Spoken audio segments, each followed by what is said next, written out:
So I've been growing up in Strasbourg, that's in France, at the border with Germany, where I actually did my PhD under Andrew Griffiths in the microfluidics lab. Andrew at the time had just moved from MRC Cambridge to Strasbourg. It was a very dynamic lab. We were many PhD students and postdocs, basically trying to figure out ways of applying droplet-based microfluidics to biotechnology. We were kind of some of the first researchers trying to have applications, biotech applications with droplet-based microfluidics. So we were putting cells in the droplets, we were doing in vitro reactions in the droplets. And it was a very exciting time. We managed actually to get some of the first publications with these applications.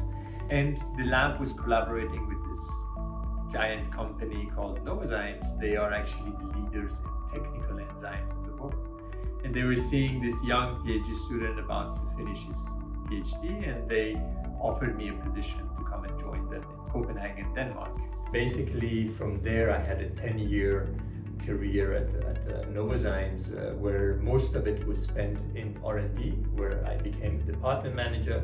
Then I was having this great opportunity to work a few years in technical service, really trying to understand the business side of enzymes and working very closely with business developers, marketing managers.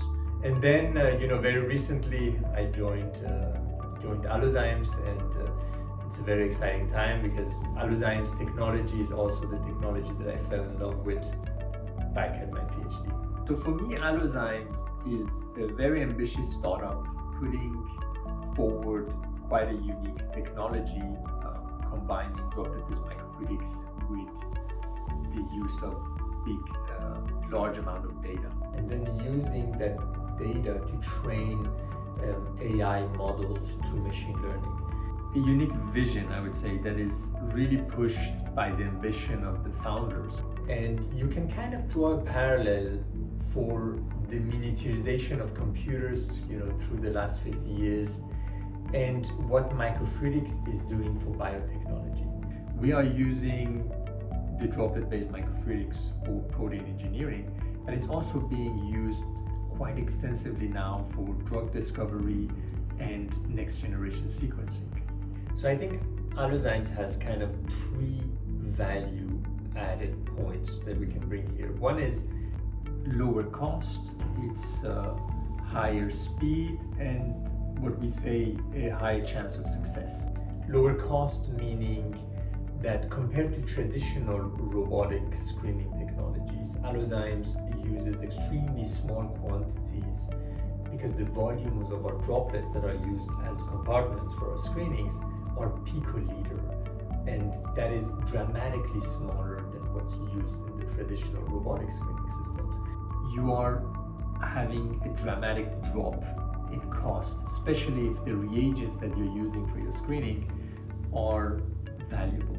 The second point is higher speed, and again that goes back to the nature of the technology, because microfluidics allows screening at extreme speeds. So we will typically screen our variants at 1,000 droplets per second, allowing us to go through very large numbers. And we say a higher chance of success is because of the power of the numbers coming with the technology.